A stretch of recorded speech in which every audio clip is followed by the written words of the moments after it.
right, welcome TVA Church, and we are back in the F260 plan, and we're actually in 1 Kings chapter 12, starting at verse 25, and it's a interesting story.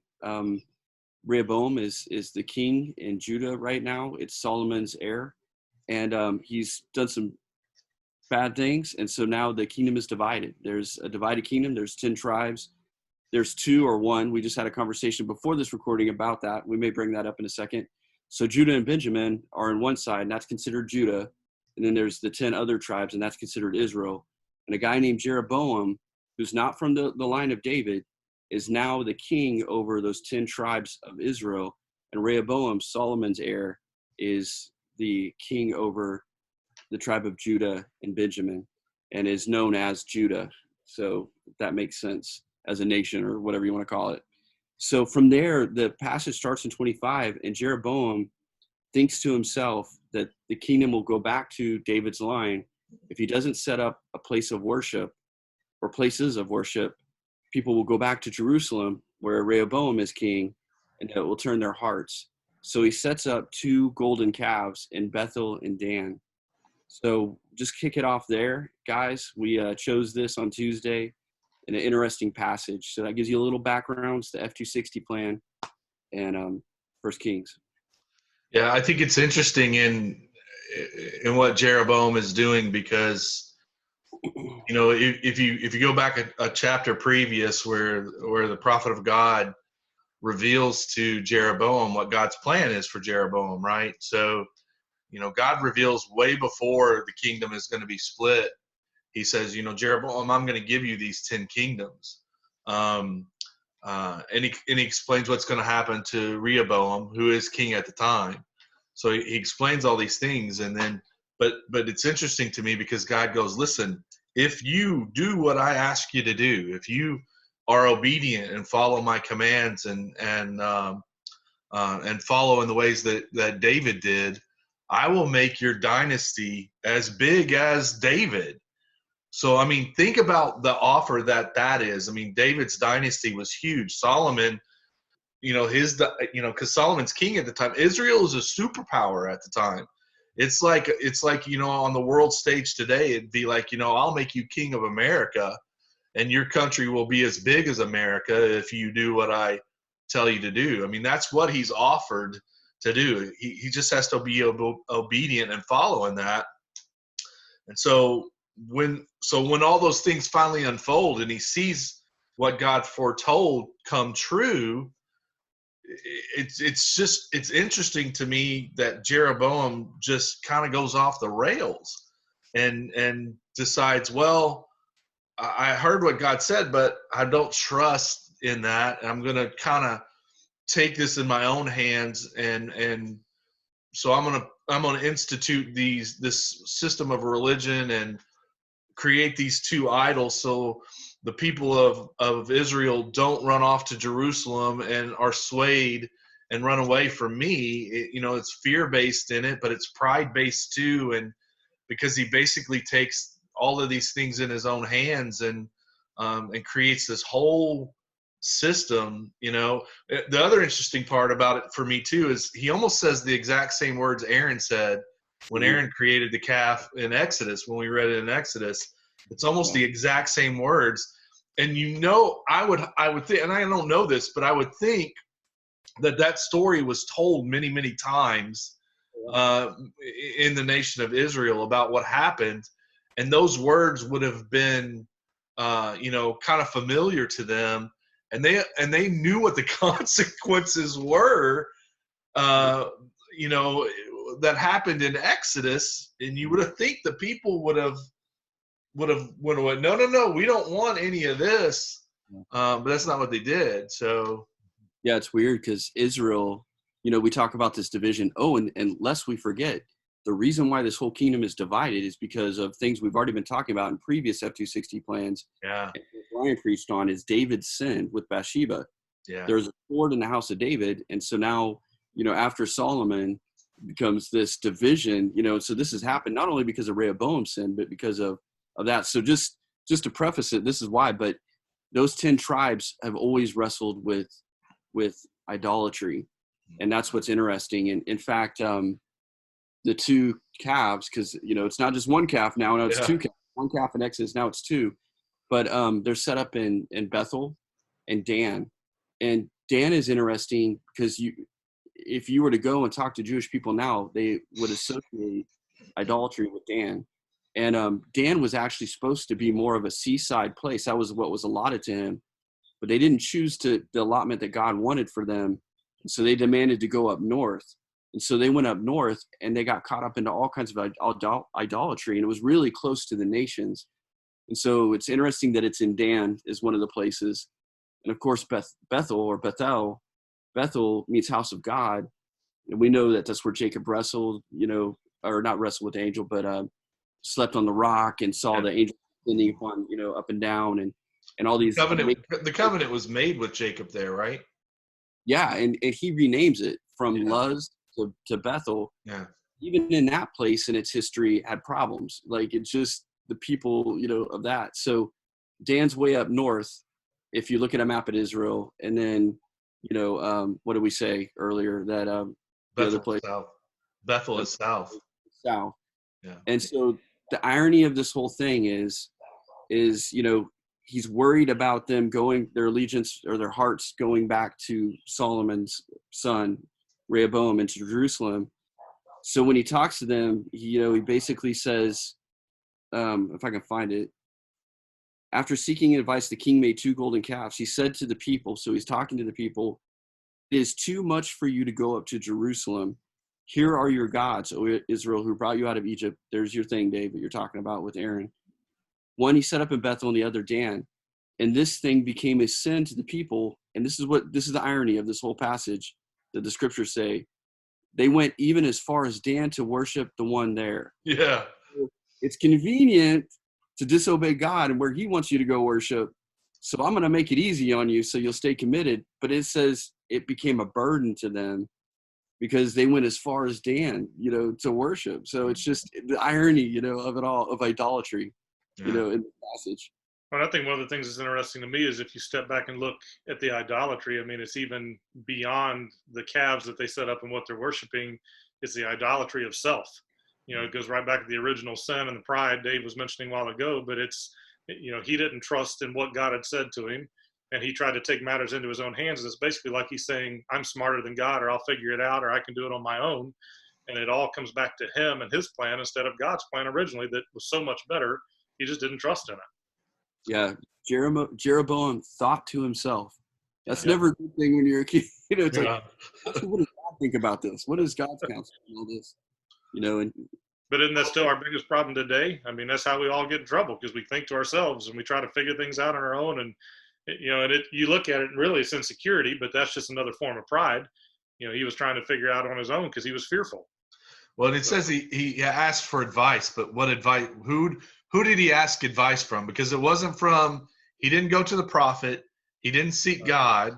So whoever was giving him advice were, some shady characters. It seems like the advice was to make the golden calves. Yeah.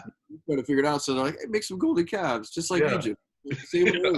You almost have to wonder if it connects back even to the story you read in just the paragraphs leading up to that with Rehoboam, where he takes the advice from the younger men instead of the older men, and the older men tell him what he should be doing, which is right, and what God would have said. And instead he blows them off and takes the advice of the young guys and causes all this to happen. Yeah. Or something crazy. I don't know. Right again. Yeah, that is crazy. So he thinks to himself, and I think, we hear these passages about idolatry, and sometimes we have trouble making the connection. But, we may not have a physical idol, but we have many idols. And like you said, we're our own counsel. We're our own, here's how I'll follow Jesus. Or Satan comes to us and says, following Jesus is too hard. He just wants to take the fun away from you. He wants to, whatever. It's too difficult. That's basically what Jeroboam told them, that they bought into that lie. And we buy into that too. And, Satan offers comfort and convenience and following Jesus without a cost, but it actually becomes a burden. That's what's crazy, that they actually go further than Jerusalem. Jerusalem would have been easier to go to than all the way up to Dan, but they did. Even to the border, of where that is now. We were just talking about before that, the place where that altar is set up they've uncovered that there in Dan. And when you go to that, you're literally right there on the border of the Golan Heights, where you're hearing bombs go off, and the things that are still happening there with the conflict between them and Israel. So even today, to see that. Isn't that interesting? If it stayed where he's supposed to, probably would have had a lot of peace. But now it's still a continuous place of debate and war and craziness. So. Yeah, I think for me, even because ultimately it's compromise that leads to these kind of things. So, Jeremiah is compromising, what should be done for convenience.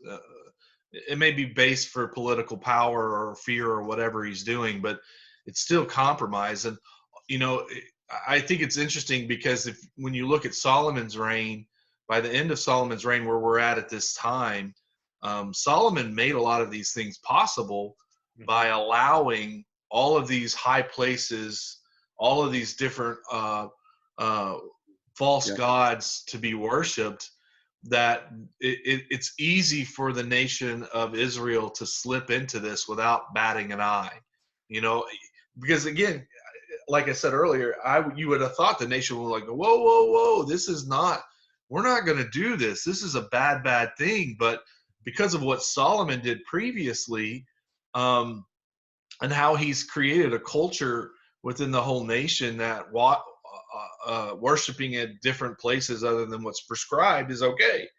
Worshiping different idols is okay.